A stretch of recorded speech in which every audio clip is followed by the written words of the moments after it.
meet their needs, whether it be physical healing, just a hurt or forgiveness, whatever we need to do here, Lord, just be with each and every one that was mentioned and just guide and direct in their lives. We just pray that you be with this Sunday school lesson today and be with the church service too, Lord. Just guide and direct in all of this. In your son's name. Amen. Thank you, Terry. Okay, we've got to move today because I got lots to go over. Okay, quick. Yes, Bob. I just want to mention, since there's no bulletin, next Sunday the Union Baptist is meeting here in Florida where they sing Okay. at 3 p.m. Oh, okay. Very good. Thank you. So I thought Rowan's lessons are always good, but I thought last week was really good. I enjoyed it, and so I thought we'd just do a quick quiz from last week. And Terry, you're going to have to answer these because you weren't here. Now, you can all join in and answer the questions. How did God appear over the tabernacle during the day and night? Loud and hard. Cloud during the day and a cloud of fire at night. How did the Israelites know when to stay in camp and when to move? When the cloud moved, they were to move. When the cloud was stationary, they were to stay put. What tribe of Israel managed and cared for the tabernacle? The Levites. And how many men over 20 and capable of going to war were census during this time period? Numbers 146. Yeah. Yeah. It was over 600. The actual number the Bible states is 603,550. And what tribe was not included in the census of men? The Levites. You guys did listen. Very good. Very good. 100%. And last week we'll apply, the application was believers can be assured that God is with them and can provide trustworthy guidance.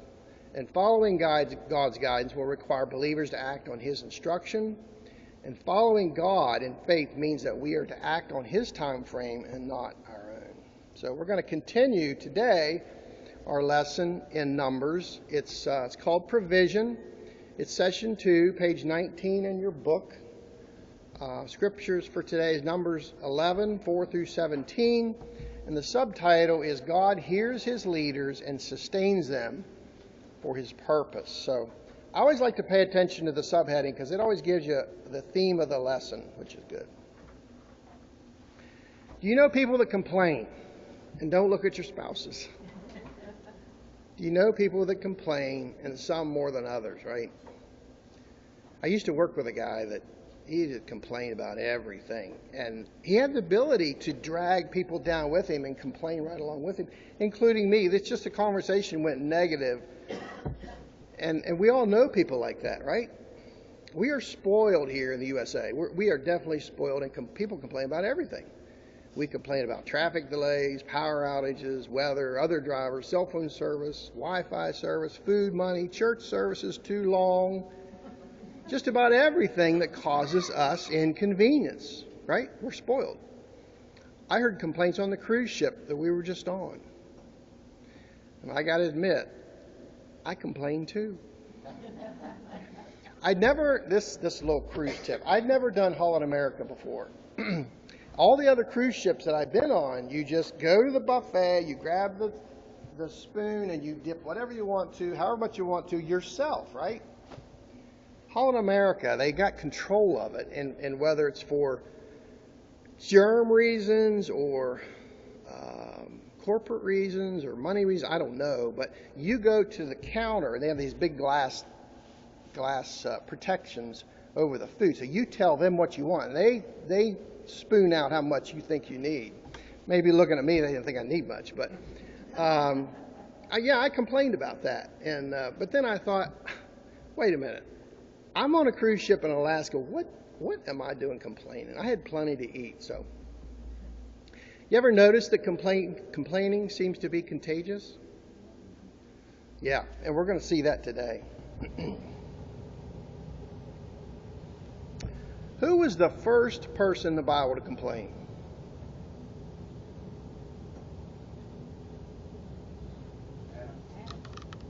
Adam.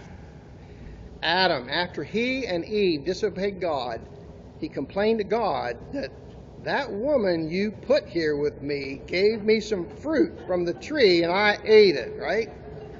He was complaining about the woman that God gave him. So, in this way, Adam blamed Eve, indirectly God, for his sin. John 6:43, Jesus told them, he was talking to the Jews, stop grumbling amongst yourselves. The Israelites complained a lot in the wilderness, which we'll touch on today, and a complaining spirit reveals a lack of trust in God. Has not God provided for you in the past? Very good point. So the context of the lesson is, for almost a year, the Israelites have camped out at the foot of Mount Sinai. And here, God gave them the Ten Commandments, the laws related to the day-to-day conduct, the laws concerning proper worship. The tabernacle has been constructed, and worship at the tabernacle had begun. Now is the time arrived that they begin their journey from Sinai to the land of promise. Each tribe had an assigned location in the line of march. Imagine that parade of all the tribes of Israel lined up with the tabernacle. Estimated 2 to 2.5 million people. Imagine that parade walking through. That would just be a sight to see. So real quick, again, I'm in the maps. Roanne mentioned yesterday about Mount Sinai being in Saudi Arabia, and that could be true. There's a couple different places. There's one on the Sinai Peninsula, and then there's one, an estimated location in Saudi Arabia where Mount Sinai is. They don't actually know for sure, but there's a couple different locations. One, the traditional one's here, and the Saudi Arabia's over here. Doesn't really matter for today's lesson, but so that's where they're at, and they're going to be heading north. They're going to be headed north toward the Kadesh and the wilderness of Paran. So real quick, this is just a marching order. So the Bible gives us this scripture in Numbers 33 and 34. This is the marching order. And the Levites were out front with Moses and Aaron and the ark, which God is leading them. And then there's also Levites back in the back, about fifth one back, carrying the tabernacle accessories. So just a quick view of the marching order. Today's lesson, there's two lessons kind of intertwined. The people, the Israelites, say God's provision is not enough. They start complaining. And Moses is overloaded with the burden of serving God. So dissatisfied followers, that's on page 21 of your book. I'm going to read it real quick. The riffraff among them had a strong craving for other food. The Israelites wept again and said, "Who will feed us meat? We remember the free fish we ate in Egypt, along with the cucumbers, the melons, the leeks, onions, and garlic. But now our appetite is gone. There's nothing to look at but this manna." The manna resembled coriander seed, and its appearance was like bdellium. The people walked around and gathered it. They ground it on a pair of grinding stones or crushed it in a mortar, then boiled it in a cooking pot and shaped it into cakes. It tasted like a pastry cooked with the finest oil. When the dew fell on the camp at night, the manna would fall with it. That's just amazing to think about, that God provided manna for 40 years for these people out in the wilderness. Otherwise, they would have starved to death. There was nothing to eat. So again, a little context. In Numbers 1 through 3, just a few scriptures before our lesson, the first rebellion was they complained about the hardships of the journey. God sent fire on the outskirts of the camp to punish the complainers, and then as a result, the people cried out to Moses to intercede with God on their behalf. The fire died down. This place was named Taberah, which means blaze. So we get into our scriptures today. Your book says riffraff. The New King James Version and the King James Version says mixed multitude, and the NIV says rabble. In Exodus 12:38, a mixed multitude went up with them also, in flocks and herds, a great deal of livestock. So the Israelites, which is a vast multitude of men, women, and children, were joined by a mixed multitude of other people, which they believe were non-Israelites, who also chose to leave with them. Why, we don't know. Who these people are, we don't really know. The mixed multitude possibly included Egyptians who had witnessed the power of God with all the plagues, and decided to follow the Israelites, as well as others who may have been sympathetic to their cause. We don't know, but there were some non-Israelites mixed in. Riffraff. The definition of riffraff: people with a bad reputation or of a low social class. Rabble, a disorderly crowd, a mob. Rabble, I'm sure you've heard the term rabble-rouser. I'm sure I have. A person who speaks with the intention of inflaming the emotions of a crowd of people, typically for political reasons, rabble-rousers. The riffraff, or rabble, mixed multitude, started craving food other than manna. The complaining spread to the Israelites, and they began asking, who will feed us meat? So there you go. The complaining is contagious, and now the Israelites are complaining. So if you look at the next verse, we remember the free fish in Egypt along with the cucumbers, melons, and garlic and onions, but now our appetite's gone. There's nothing to look at but this manna. So now they start thinking about life in Egypt. Now they were in slavery in Egypt. Conditions were terrible. And they're saying now that life was so great in Egypt with forced labor to work in terrible conditions. Have you ever looked back in life and said, wow, life was so good back then? And maybe there were some really good things in that time. But if you really think about it, there are some not so good things we tend to forget, right? We did a little survey, Bob and Karen and I. I said, if you could go back to 12 years old, would you do it? Would you all do it?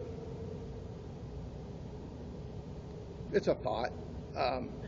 But if you wind back several years, you think, oh, I'd like to be young again. Well, yeah, we all like to be young again. But think about the days before we had cell phones. Those of us that are addicted to a cell phone, I go crazy now. Internet, smart TVs, remote controls. We had to actually get up and change a channel off the couch. Remember those days?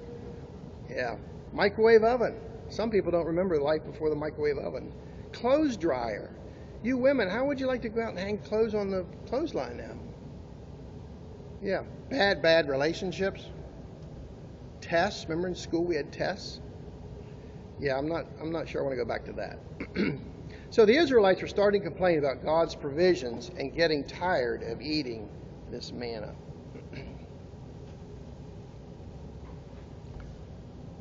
The manna in Hebrews means, what is it? Because when it showed up for the first time, that's what they said. What is it?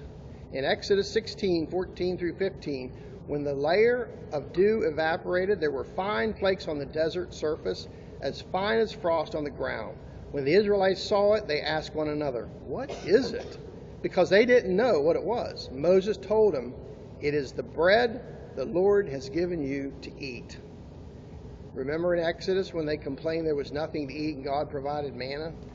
And they didn't know what it was. So this is just a figure of what it might look like with people in their tents and outside gathering manna first thing in the morning. And just imagine, 2 million people. That's just hard to imagine. It's hard to imagine. So manna resembled coriander seed in appearance like bdellium. So I just found a couple pictures of coriander seed and bdellium. So it had the appearance, or resembled coriander seed, but then it had the look of bdellium. And I think it was a little lighter color than what's shown here. The Bible nowhere discusses the chemical composition of manna, but I'm sure God knew what nutrients to give the people to survive out in the desert. We're told that it was like coriander seed, white, taste of like wafers made with honey. That's in Exodus 16:31. So manna made into cakes with the finest oil and tasted like honey. It sounds like a really good donut to me, doesn't it? Who would get tired of donuts? So manna seems to have been literal bread that God caused to miraculously appear each morning during the Israelites' wilderness wanderings. The miracle of manna ceased shortly after the Israelites entered the promised land. That's in Joshua 5:12. That's just amazing to me. In Deuteronomy 8:2 through 3, remember that the Lord your God led you on an entire journey, these 40 years in the wilderness, so that he might humble you and test you to know what was in your heart, whether or not you would keep his commands. He humbled you by letting you go hungry. Then he gave you manna to eat, which you and your ancestors had not known, so that you might learn that man does not live on bread alone, but on every word that comes from the mouth of the Lord. This pretty much sums up their purpose of the journey through the wilderness. And then Jesus repeated this in Matthew 4:4 when he was in the wilderness for 40 days and Satan tempted him. Jesus quoted Deuteronomy 8:2 and 3. When he was in the wilderness fasting for 40 days and tempted by Satan, now when the tempter came to him, he said, if it sounds like Satan, if you are the Son of God, command these stones to become bread.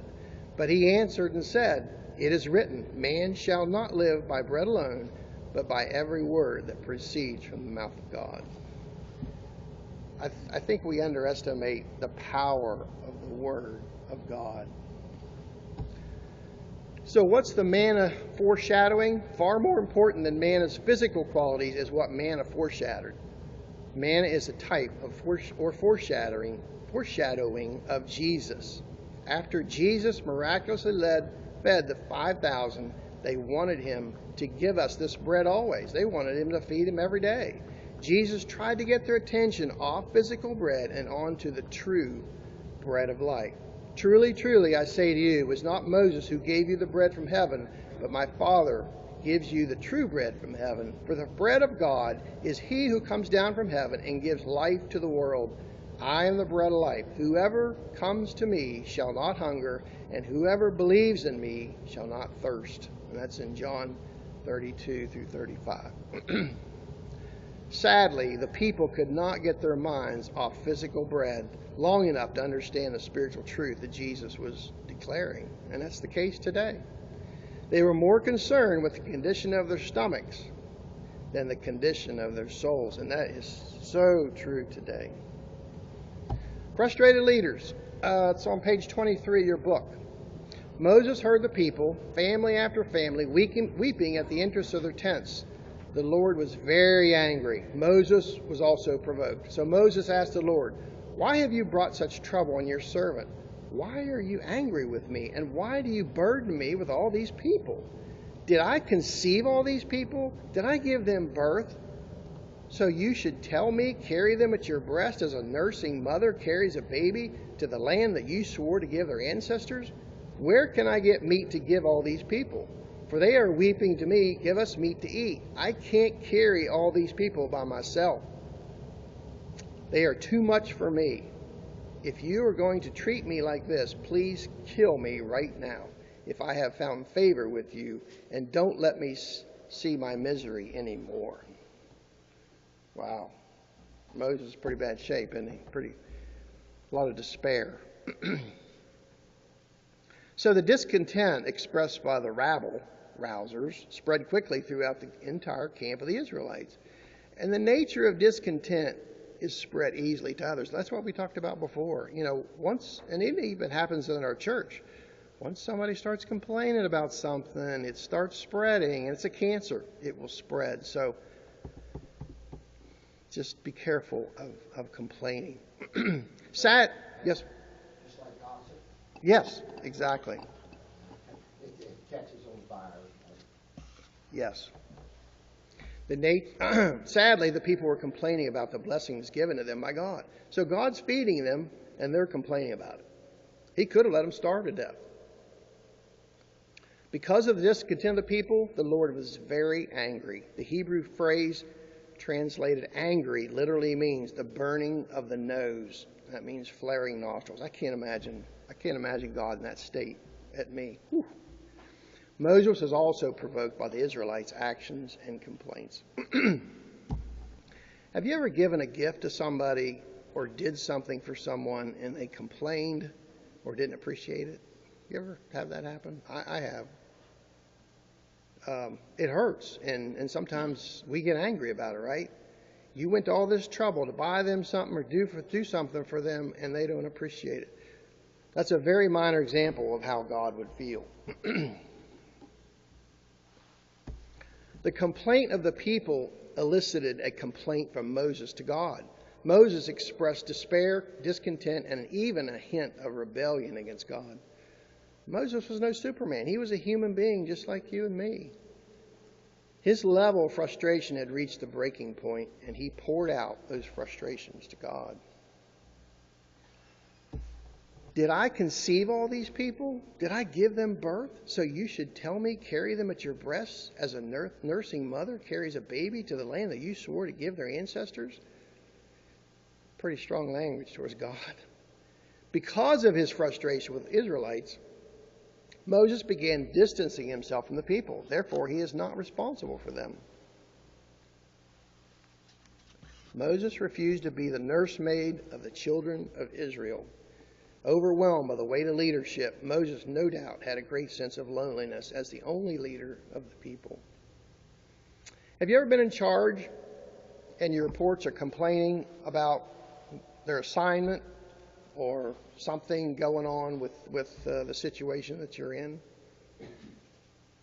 This can be very frustrating and difficult to correct. Anybody's been in leadership's experienced this. Your church, let me just tell you this, your church leaders are human too. So keep that in mind as you maybe aren't happy about something or maybe complain about something. We're human too, so just keep that in mind. When I was in my working years as a project manager and a project supervisor for engineering construction projects, I had several people come to me and complain about everything. It was contractors, employees, inspectors. There was always something. So I came up with a policy that if you come to me with a problem, you need to at least have one solution. So if you come to a church leader with a problem, you need to have one solution. And part of that solution should be, I'm going to get involved to help. So, verse 13, as far as Moses was concerned, the idea of providing meat for the nation was an impossible task. Moses repeated the demands of the people, give us meat to eat.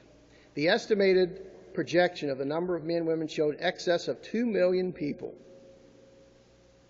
Moses' despair was very deep. He lacked the faith to trust God to take care of his people. Think about what God had done with them up to this point. The plagues in Egypt, released them from bondage, parted the Red Sea, provided water, provided manna, provided quail. But Moses' faith was lacking under despair. And I think we go through some of that sometimes too. I can't carry these people by myself was a declaration. The entire task was leading the nation was more than Moses could handle. While we might be surprised at his despair, the great man of God, the plea is a great lesson in honesty before God. Very true. While we must approach God with respect, he understands our frustrations and offers grace when we pour out our hearts to him. In his despair, Moses told God he would rather be dead than to continue what he was experiencing with the Israelites. That's a pretty serious statement. The incident was a major crisis in the leadership of Moses. He laid the responsibility of this crisis at God's feet. If I have found favor with you, Moses considered God taking his life as kindness. He despaired over what he views as an impossible task to lead a bunch of ungrateful and obstinate people. And just real quick, I'm going to give you a real world example. In North Carolina at our condo, the HOA board of directors that we had there they were suffering. They were losing money. They weren't able to manage the community. And so I thought, well, I should get involved. And I did. I got on the board. And then I became the president of the board. And so I'm currently the president for the past 2.5 years. And we've done a lot. We've replaced all the roofs on the buildings, landscaping, a lot of maintenance issues. And we've also saved $120,000 for the community savings account. But there's always that percentage that complains about something. Why don't you pressure wash the buildings twice a year? Why don't you do this? Why don't you do that? Well, if you want to spend the money to do that, it's going to cost you more HOA. So there's always somebody complaining to you anytime you're in leadership. So just be aware of that. The Lord, on page 25, gracious provision. The Lord answered Moses, "Bring me 70 men from Israel, known to you as elders and officers of the people. Take them to the tent of the meeting and have them stand there with you. Then I will come down and speak with you there. I will take some of the Spirit who is on you and put the Spirit on them. They will help you bear the burden of the people so that you do not have to bear it by yourself." So God heard Moses' plea. He commanded Moses to gather 70 men from Israel to meet with him at the tent meeting. And while Moses desired death, God dealt with him in grace. God gave Moses and the people what they didn't deserve. God's answer to Moses' complaint was to provide other leaders to help. In addition, God would also provide quail as another food source beyond the daily provision of manna. Verse 17, God's remedy for this situation was shared leadership. The 70 appointed leaders were to help bear the burden of the people that had been carried up to this point by Moses alone. God would take some of the Spirit that was on Moses and put it on the 70 men that had been chosen. It is not a spirit of man. This is a reference to the Spirit of God, the Holy Spirit. So this is a little bit beyond your lesson, but I didn't want to leave you hanging. I wanted to tell you how it ended up with the meat. So verse 18 through 20, tell the people, consecrate yourselves in readiness for tomorrow, and you will eat meat because you wept in the Lord's hearing, who will feed us meat. We were better off in Egypt. The Lord will give you meat, and you will eat. You will eat not for a day, or 2 days, or 5 days, or 10 days, or 20 days, but for a whole month until it comes out your nostrils, and it becomes nauseating to you because you have rejected the Lord who is among you and wept before him. Why did we ever leave Egypt? That's what they kept saying. So you want meat? You're going to get it. God provides a lot of meat. So in verse 31, there's a verse. I'm going to read it. And there went forth a wind from the Lord and brought quails from the sea and let them fall by the camp, as it were a day's journey on this side and a day's journey on the other side, round about the camp, as if it were 2 cubits high upon the face of the earth. 2 cubits is 3 feet. So can you imagine 3 feet deep of quail? And it says a day's journey. Now, a little research, a person can walk 16 miles in a day. So it says any direction, if you go 16 miles this way, this way, this way, this way, it's 32 miles across. So if you take the square footage, that's over 1,000 square miles of quail at 3 feet deep. That's a lot of quail. And Moses questioned how he was going to do it. So let's see what happens next. But while the meat was still between their teeth, before it was chewed, the wrath of the Lord was aroused against the people, and the Lord struck the people with a very great plague. So he called the name of that place Kibroth Hattaavah, because they buried the people who had yielded to their craving. Interesting, huh? We don't know exactly what the plague was. Did it have to do with overconsumption of quail? Did it have to do with their digestive system? Wasn't used to eating the meat because they were eating? I don't know. Roanne would probably have a good theory on that. I do not.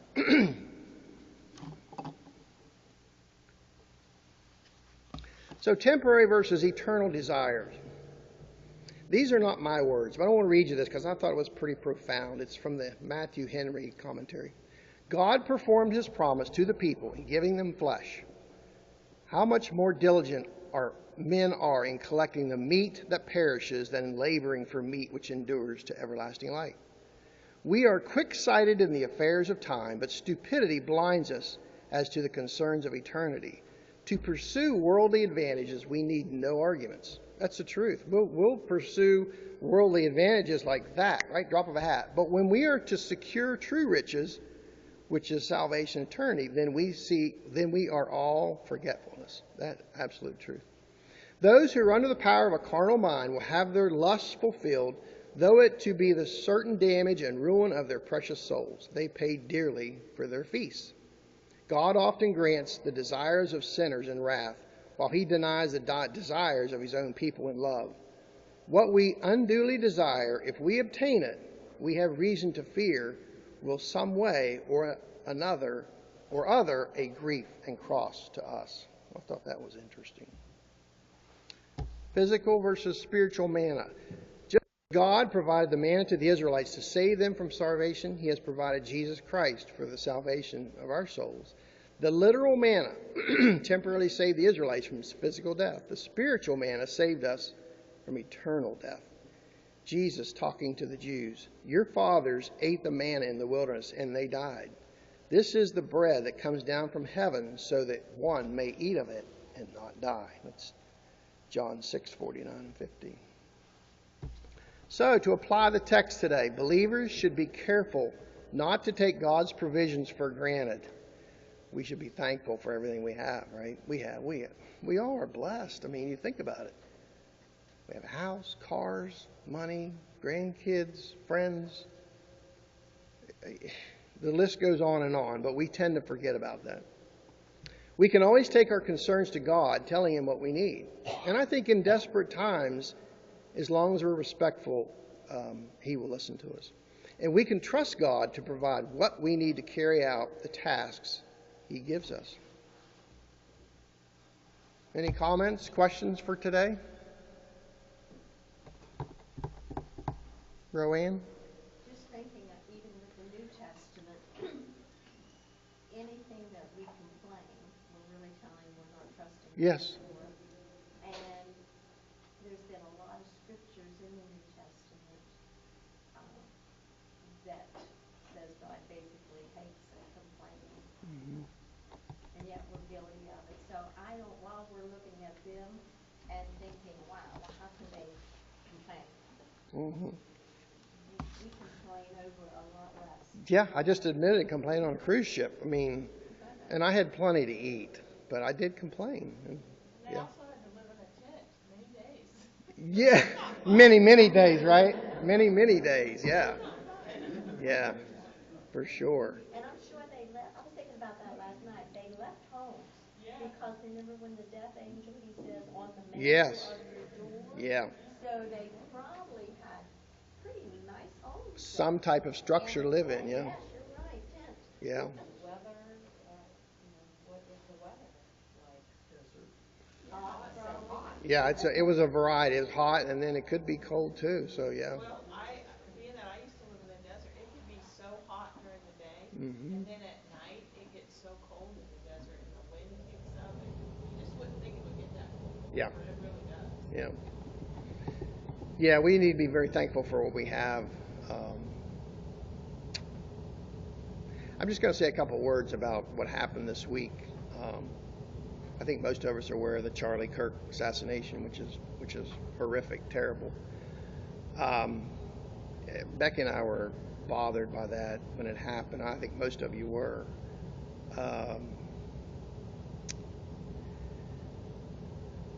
You remember what happened when the early church was persecuted?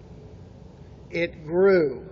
It grew like you can't believe. So God will create good out of this. He will. I just read this morning where his Turning Point USA had about 10 or 11,000 chapters across the country. And since this happened, there's been 18,000 requests for 18,000 more chapters. So, and me also, I felt led to be more bold. I don't know why. I can't explain it, but I have. I feel more bold to speak up about the gospel. I have. And one more thing I want to say is we were listening to Gary Hamrick. If you all know Gary Hamrick, he's the senior pastor at Cornerstone Chapel in Leesburg, Virginia. He's an excellent speaker. I love listening to him, but he was friends with Charlie Kirk. In fact, he was supposed to be in an event with him next week. And he talked about, he didn't want to say too much about it, but he said he receives death threats too.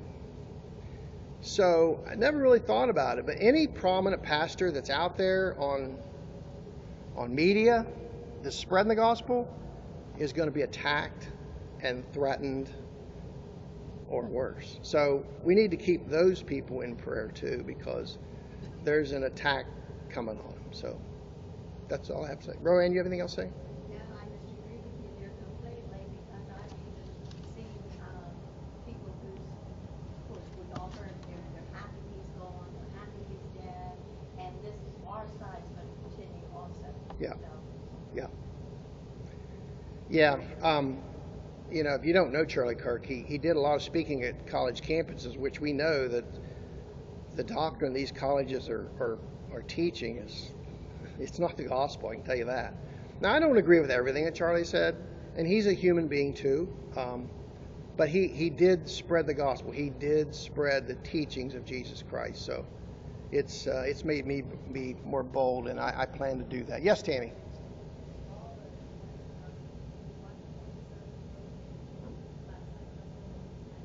Yeah. Yeah. There you go. It's hard to... It is. It is. And we're seeing a lot of vigils, a lot of ceremonies, a lot of praising.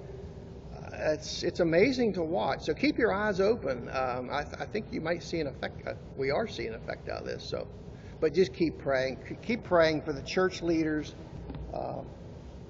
and our church. God bless.